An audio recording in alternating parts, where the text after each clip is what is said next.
Overnight, we had major breaking news between the United States and China. We are finally getting to a detente. We are finally seeing these two countries extend olive branches towards one another. And on this episode, if you stay tuned, we're going to cover all of it and what the next steps are. And if you guys have been watching, I was predicting this for months.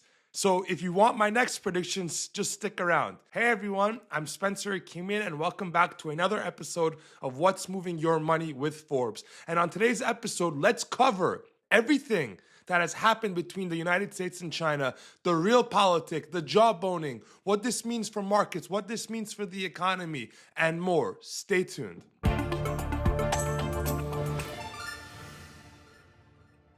So overnight, we got news that China has agreed to begin purchasing soybeans from the United States yet again. Now, this was heavily symbolic and heavily emblematic of the times that we are living in. China has agreed to do this as Xi and Trump meet in Asia this week. And why did China decide to do this at this time? Well, because this is becoming an explicit political problem here in the United States. Soybean farmers are not a big part of the overall economy, but they are a very powerful political faction because of where they're situated in the country. Wisconsin, Iowa, Indiana, Ohio, you name it. So as these things continue to progress, you can expect both sides to give a little here and there to one another in order to make some progress. China got what they wanted in a very big way in exchange.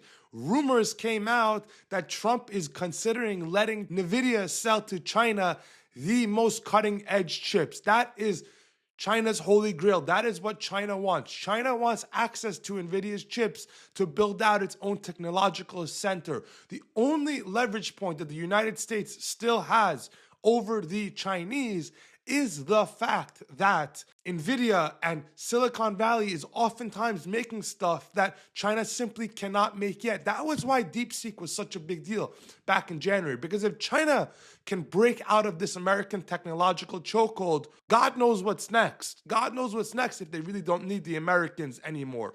So this goes on. Another thing that was agreed upon by both sides was that China would promise to send less fentanyl precursors into the United States in exchange for a heavy reduction in Chinese tariffs. And why that's almost silly is we've been asking China to do this since 2018.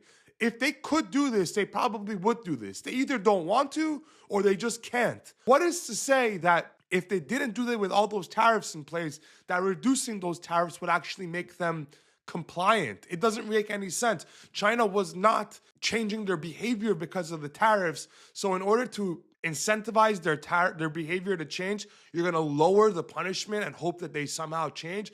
I don't understand. This doesn't really make sense. Like parenting 101, if a kid is misbehaving and they continue misbehaving, you don't take away the penalty for that. And if anything, you may have to make it a little bit higher in order to get them to change their behavior. Guys, we're in this complicated situation right now where the United States and China have both essentially realized this trade war has to end. It's not sustainable for either side.